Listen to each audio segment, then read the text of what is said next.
சத்தியம் உங்களை விடுதலையாக்கும். கர்த்தராகிய இயேசு கிறிஸ்துவின் நாமத்துக்கு மகிமை உண்டாவதாக. சத்தியம் உங்களை விடுதலையாக்கும் என்ற இந்த தொலைக்காட்சி நிகழ்ச்சிக்கு அன்போடு கூட வாழ்த்துகிறேன், வரவேற்கிறேன். கர்த்தர் நாமம் மகிமைப்படுவதாக. ஒவ்வொரு வாரமும் இந்த நிகழ்ச்சியை தொடர்ந்து நீங்கள் பார்த்தால்தான் மட்டும் ஒரு வெற்றி உள்ள வாழ்க்கை வாழ்வதற்கு இந்த சத்தியம் உதவி செய்யும். ஏதோ ஒரு சீரியஸை பார்த்தா அவங்களுக்கு அந்த அளவுக்கு இது கற்றுக்கொள்ள முடியாது. என குறுகிய நேரத்தில் நாம் காரியங்களை கற்றுக் கொடுக்கிறோம். ஸோ ஒவ்வொரு வாரமும் தவறாமல் இதை இந்த நேரத்தில் நிகழ்ச்சியை பாருங்கள், சத்தியத்தை கேளுங்கள், வாழ்க்கை ஆஸ்வதிக்கப்படுவதாக. ஓசியா 4வது அதிகாரம் 6வது வசனத்தில் வாசிக்கிறோம், என் ஜனங்கள் அறிவில்லாமையினால சங்காரமாகிறார்கள். ஏசாயா 5:13 வாசிக்கிறோம், என் ஜனங்கள் அறிவில்லாமையினால் சிறைப்பட்டு போகிறார்கள்.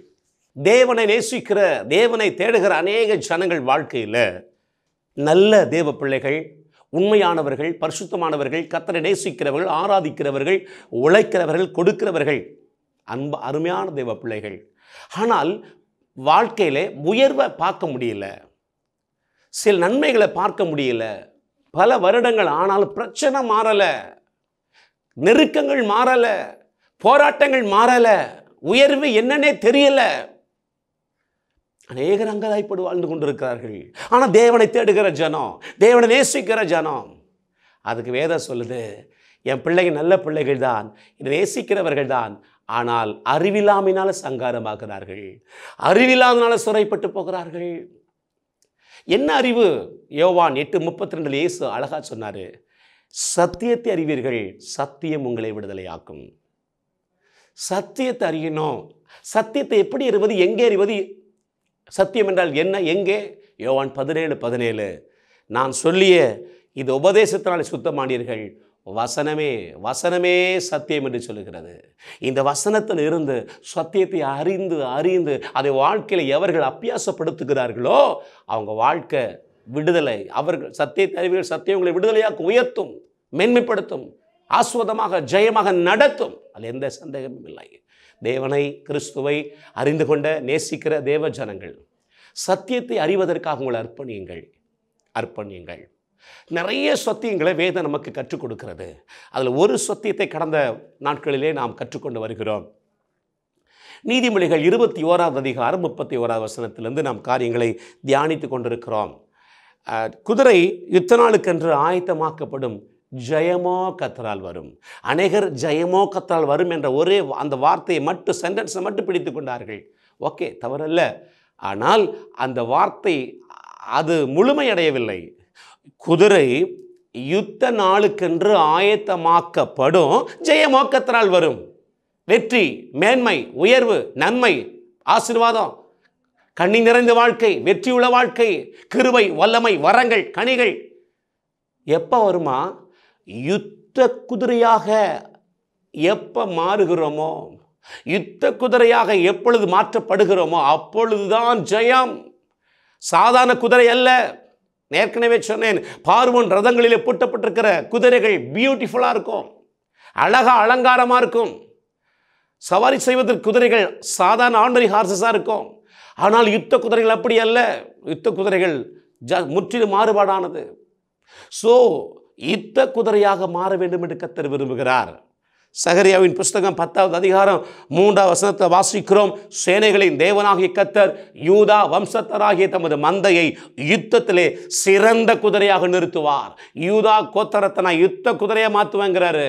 இன்றைக்கு நீங்களும் நானும் ஆவிக்குரிய யூதா கோத்திரமாக தேவனால் தெரிந்து கொள்ளப்பட்ட சந்ததிகளாக இருக்கிறோம். நம்மை ஆண்டவர் யுத்த குதிரையாக மாற்ற விரும்புகிறார். நாம் யுத்த குதிரையாக மாற மாற மாறதான் வெற்றி, ஜெயம், மேன்மை, உயர்வு, நன்மையை நாம் சுதந்திரித்துக் கொள்ள முடியும். ஆகவே யுத்த குதிரையாய் மாற வேண்டும் என்று நாம் சத்தியத்தை கற்றுக்கொண்டு வருகிறோம். யுத்த குதிரை என்றால் அது தன்மைகள் என்ன, அது எப்படிப்பட்டதாக இருக்கும் என்பதைத்தான் நாம் சில 2 வாரமாக நாம் தியானித்துக் கொண்டிருக்கிறோம். யோபுவின் புஸ்தகம் 39வது அதிகாரம் 19வது வசனத்தில் வாசிக்கிறோம், குதிரைக்கு நீ வீரியத்தை கொடுத்தாயோ. ஐயா, யுத்த குதிரை வீரியம் உள்ளது, பார்க்க பியூட்டிஃபுல்லாக இருக்காது.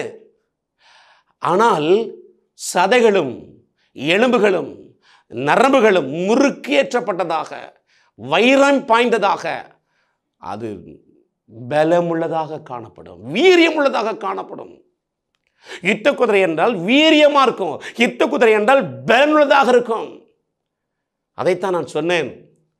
பவுல் சொல்லுகிறான், எங்களுடைய போராயுதங்கள் மாம்சத்துக்கு ஏற்றவர்களாக இராமல் அரண்களை நிர்மூலமாக்குகிறதற்கு தேவ பலமுள்ளவைகளாக இருக்கிறது. 2 கொரிந்தியர் 10:4. அரண்களை, பொல்லாத ஆவின் அரண்களை உடைச்சி வெற்றியாக வாழ்வதற்கு நாங்கள் மாம்சத்தில் போராடுறவங்க கிடையாதுப்பா. எங்கள் பலன் தேவ பலம் உள்ளவைகளாக, நாங்கள் ஆவியில் நாங்கள் பலசாலியாக இருக்கிறோன்றான். பலன் மாத்திரமல்ல, சங்கீதம் 84:5-6 வாசிக்கிறோம், உண்மையிலே பலன் கொள்ளுகிற மனுஷன் அவன் பாக்கியவான், அவர்கள் அழுகையின் பள்ளத்தாக்கை உருவ நடந்து நீரூற்றாக்கிக் கொள்வார்கள். அழுகையின் பள்ளத்தாக்கு வராதுன்னு வேதம் சொல்லலை, வரும். ஆனால் எவர்கள் யுத்த குதிரையாக இருக்கிறார்களோ, எவர்கள் பலசாலியாக இருக்கிறார்களோ, அவர்கள் அந்த அழுகையின் பள்ளத்தாக்கை நீரூற்றாய் மாற்றிக்கொள்வார்கள். உலகத்திலே உங்களுக்கு உபத்திரம் உண்டு, ஆனால் திடன் கொள்ளுக, உலகத்தை நான் ஜெயித்தேன். ஐயா, உபத்திரம் வரும், ஆனால் உங்களை ஜெயிக்க முடியாது. யாரை ஜெயிக்க முடியாது? யுத்த குதிரையாக இருக்கணும். அவங்க பலமுள்ளவர்களாக இருக்க வேண்டும். என் சபையை நான் கட்டுவேன், பாதாளத்தில் வாசல்கள் அதை மேற்கொள்வதில்லை. நீங்களும் நானும் தான் சபை. நாம் கூடி வருகிற அந்த லோக்கல் காங்கிரிகேஷன் சபை. ஆண்டு சொல்றாரு, பாதாளத்தில் வாசல்கள் வராதுன்னு சொல்லல, வரும், ஆனால் மேற்கொள்ள முடியாது. யார் பலமுள்ளவர்களாக இருக்கிறார்களோ, யார் யுத்த குதிரையாக இருக்கிறார்களோ, யார் வீரியம் உள்ளவர்களாக இருக்கிறார்களோ. அது என்ன வீரியம், அது என்ன பலன், அது என்ன, எப்படி, எங்கே, அதை நாம் பார்த்தோம்.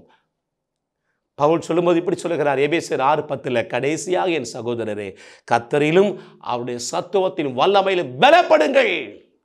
பாயிண்ட கரெக்டர், அந்த நெக் பாயிண்ட சொல்றார். பலப்படுங்கள். எதுல பலப்படணும் தெரியுமா?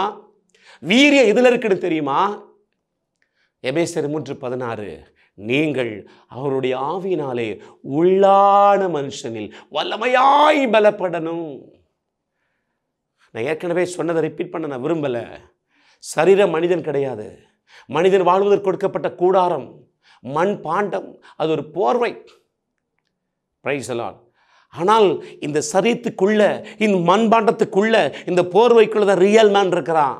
அவன் ஸ்பிரிட் மேன், அவன் இன்னர் மேன், அவன் ஹிடன் மேன், மறைந்திருக்கிற மனிதன், ஆவி மனிதன், உள்ளான மனிதன் என்று வேதம் அழைக்கிறது.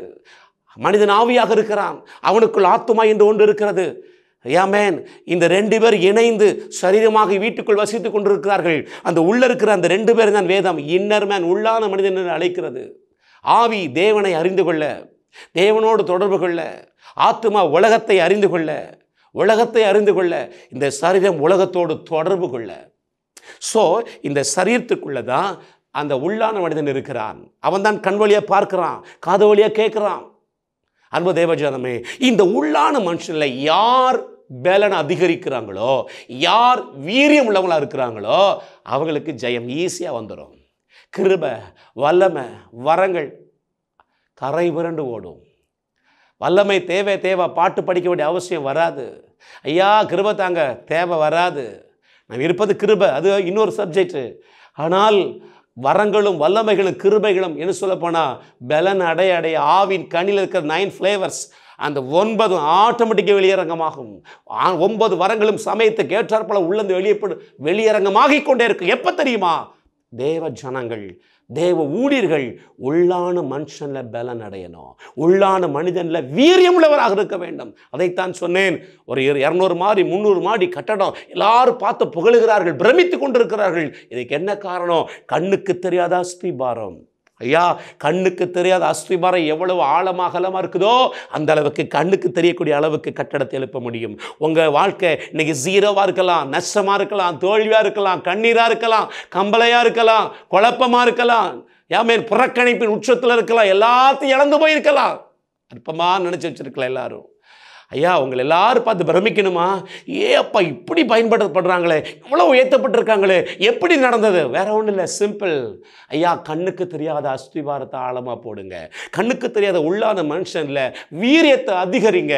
உள்ளான மனுஷனில் பலன் அதிகரிக்க அர்ப்பணிங்க, பிரயாசப்படுங்க, நேரத்தை ஒதுக்குங்க, சமயத்தை ஒதுக்குங்க.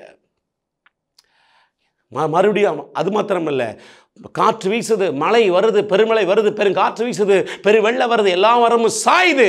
ஆனால் ஒரு மரம் சாயலை, கம்பீரமாக இருக்குது, பூத்து குலுங்குது, காய்த்து கனி கொடுக்குது. என்ன ரீசன்? கண்ணுக்கு தெரியாத வேறு ஆழமாக இருக்குது, கண்ணுக்கு தெரியாத வேறு அகலமாக இருக்குது, பூமியை இறுக பற்றி கொண்டிருக்கிறது. கண்ணுக்கு தெரியாத உள்ளான மனுஷன் பலன் அடைய அடைய அடைய அடைய உள்ள வீரியம் அதிகரிக்க அதிகரிக்க என்ன வந்தாலும் சரி நீ அசைக்கப்படவே மாட்டீங்க. நீங்கள் ஆசீர்வாதமாக இருப்பீங்க, ஜெயமாக இருப்பீங்க, மேன்மையாக இருப்பீங்க. உங்கள் ஆசீர்வாதத்தை எவனாடு அசைக்க முடியாது. அது எந்த காத்தா இருக்கலாம், கருப்பாக இருக்கலாம், அது மையாக இருக்கலாம், மாயமாக இருக்கலாம், மந்திரவாதமாக இருக்கலாம், உங்கள் தலைமுடியை தொட முடியாது. உள்ள வீரியம் இருக்க வேண்டும், உள்ள யுத்த குதிரையாக இருக்க வேண்டும். இன்றைக்கு ஒரு காரியத்தை வரிசையாக நாம் கற்றுக்கொள்ளப் போகிறோம். உள்ளே இருக்கிற அந்த மனிதனில் வீரியம் அதிகரிக்கணும், பலன் அதிகரிக்கணும். அதுக்கு என்ன செய்யணும், அதுக்கு என்ன செய்யணும் என்பதைத்தான் இன்றைக்கு நாம் ஒரு காரியத்தை கற்றுக்கொள்வோம். ஒருவேளை இன்றைக்கு முடியாவிட்டால் தொடர்ந்து அடுத்த வாரம் இதே காரியத்தை கற்றுக்கொள்வோம். கர்த்தர் நமக்கு உதவி செய்வாராக. முதலாவதாக ஏசாயா 40:31, கர்த்தருக்கு காத்திருக்கிறவர்களோ புது பலன் அடைந்து கழுகுகளைப் போல செட்டைகளை அடித்து உயரே எழும்புவார்கள். அவர்கள் ஓடினாலும் இளைப்படையார்கள், நடந்தாலும் சோர்வடையார்கள். கவனியுங்கள் ஐயா, உள்ள இருக்கிற மனுஷன்ல வீரியம் அதிகரிக்கணும், உள்ள இருக்கிற மனுஷன் பலசாலியா மாறணும், ஒரு யுத்த குதிரையா மாறணும். அப்படின்னா கர்த்தருக்கு யாரெல்லாம் காத்திருக்கிறாங்களோ அவங்க ஆவியில, அவங்க உள்ளான மனுஷன்ல பலன் அதிகரிக்க ஆரம்பிக்கும். பலன் அதிகரிக்க அதிகரிக்க அதிகரிக்க அதிகரிக்க அவர்கள் கழுகுகளைப் போல செட்டைகளை அடித்து உயரே எழும்புவார்கள். உயர பறக்கிற கழுகு கீழே இருக்கிற பெரிய மலையை பார்த்தாலும் அது பால் மாதிரி தெரியும். ஐயா, தேவனுக்கு சமூகத்தில் காத்திருக்கிறவர்களுக்கு மலை மாதிரி பிரச்சனை வந்தாலும் அவங்க சிரிச்சுக்கிட்டே இருப்பாங்க. ஆனால் தேவ சமூகத்தில் காத்திராதவர்கள், ஐயா, தேவ சமூகத்தில் காத்திருப்பது என்ன தெரியுமா? தனி ஜெபம், தனித்து உறவாடுவது, தேவ சமூகத்தில் தனித்து காத்திருப்பது. யார் யாரெல்லாம் தேவ சமூகத்தில் மரியாதை போல நல்ல பங்காகிய கிறிஸ்துவின் சமூகத்தில் அமர்ந்து உறவாடுகிறார்களோ, சஞ்சரிக்கிறார்களோ, அவர்கள் ஆவியில பலன் அதிகரிக்கும், அவர்கள் ஆவியில புது பலன் உண்டாகும், அவர் ஆவியில வீரியம் அதிகரிக்கும், யுத்த குதிரையாக மாறுவார்கள். கர்த்தருக்கு காத்திருக்கிறவர்கள் புது பலன் அடைவார்கள். அந்த தேவ சமூகத்தில் காத்திராத தனி ஜபத்தின் அனுபவம் இல்லைன்னா சின்ன பால் மாதிரி பிரச்சனை வந்தாலும் மலை மாதிரி தெரியும். புலம்புவார்கள், கதறுவார்கள், பதபதைப்பார்கள், பதறுவார்கள். ஆனால் உள்ள பலன்ஸ்னா மழையை இடிஞ்சு விழுந்தாலும் ஆமேன் ஹல்லேலூயா எல்லாம் தலைகீழ மாறினாலும் அவங்க அசைக்கப்படாமல் பீஸ்ஃபுல்லாக இருப்பாங்க. கர்த்தருக்கு காத்திருக்கிறவர்களுக்கு புது பலனை கர்த்தர் கொடுக்கிறார். ஆண்டவராக இயேசு கிறிஸ்து சாதித்தார். அவர் 100 மனிதன் 100 தேவன் என்ற கூற்று சரியல்ல. அவர் பூமியில் இருக்கும் பொழுது 100 மனிதனாகவே தான் நம்மை போல இருந்தார். ஆனால் 100 டிவைன் நேச்சர், டிவைன் பவர், தெய்வீக சாயல் வெளிப்பட்டுச்சு. 100% தேவனுடைய சாயல் வெளிப்பட்டுச்சு. ரீசன் என்ன தெரியுமா? லூக்காவின் புத்தகத்தை அதிகமாக படித்து பாருங்கள். எவ்வளவு அதிகமாக பிதாவோடு உறவாட முடியுமோ, இரவெல்லாம் அதிகாலை அதிக இருட்டோடு சாமத்தில் 4ஆம் சாமத்தில், ஆமாம், எவ்வளவு அதிகமாக பிதா சமூகத்தில் காத்திருக்க முடியுமோ, சஞ்சரிக்க முடியுமோ, உறவாட முடியுமோ, உறவாடிட்டு மிச்ச மீதி நேரத்தில் தான் ஊழியம் செய்தார். சாதித்தாரியா? சாதித்தார். எல்லா நாமத்துக்கு மேலான நாமத்தை பிதாவாகிய தேவன் இயேசுவுக்கு கொடுத்தார். வானோர் பூதலத்தோர் பூமியின் கீழானோர் யாவோட முழங்கால் முடங்கும்படிக்கு மேலான நாமத்தை கொடுத்தார். உங்களுக்கு மேலான உயர்வு வரணுமா, ஜெயம் வரணுமா, பிதாவோடு தனித்து உறவாடுகிற இயேசுவை போல தேவ பிரசன்னத்தில் காத்திருக்க வேண்டும், தேவ சமூகத்தில் நேரத்தை செலவழிக்க வேண்டும். தொடர்ந்து இதே பாயிண்ட்டை அடுத்த வாரம் தியானிப்போம். கண்களை மூடி ஜெபிப்போமாக. கிருபை நிறைந்த அன்பு தகப்பனே, கர்த்தராகிய இயேசுவை நாமத்தில் உம்மை துதிக்கிறோம். தகப்பனே, யுத்த குதிரையாக மாற்ற விரும்புகிறீர், ஒரு ஜெயமுள்ள வாழ்க்கை வாழ விரும்புகிறீர். ஆண்டவரே, ஆயிரங்கள் திரும்பி பார்க்கக்கூடிய, ஆச்சரியமாய் பார்க்கக்கூடிய, பிரமிப்பாய் பார்க்கக்கூடிய ஒரு மேன்மையான வாழ்க்கை வாழ விரும்புகிறீர். ஆண்டவரே, அதற்கு இன்றைக்கு உம்முடைய ஜனங்களை ஆயத்தப்படுத்தி கொண்டிருக்கிறீர். யுத்த குதிரையாக மாற்ற விரும்புகிறீர். யுத்த குதிரைக்கு ஆண்டவரை வீரியம் இருப்பது போல ஒவ்வொருவர் உள்ளான மனுஷன்ல வல்லமையாய் பலப்பட அனுகிரகம் செய்யுங்க ஆண்டவரே, அனுகிரகம் செய்யுங்க ஏசப்பா. உம்முடைய சமூகத்தில் காத்திருந்து தனித்து உறவாடி சஞ்சரித்து உறவாடி மறைந்து இருந்து ஆவில பலன் அடைந்து ஆண்டவரே, ஒரு வெற்றியுள்ள ஜெயமுள்ள கனியுள்ள மகிமையுள்ள மேன்மையுள்ள ஆயிரங்கள் பார்த்து பிரமிக்கத்தக்கதான வாழ்க்கை வாழ அனுகிரகம் செய்யுங்க இயேசுவின் நாமத்தில் பிதாவே. Amen, amen. God bless you. கர்த்தர் உங்களை ஆசீர்வதிப்பாராக. ஆமென். Pastor S. ராஜேஷ், இயேசுவின் இரத்தக்கோட்டை, நல்ல சமாரியன் ஐக்கிய ஊழியங்கள், 15/272/1, பெரிய செல்வம் நகர், தாளமுத்து நகர் பகுதி, சிலுவைப்பட்டி, தூத்துக்குடி.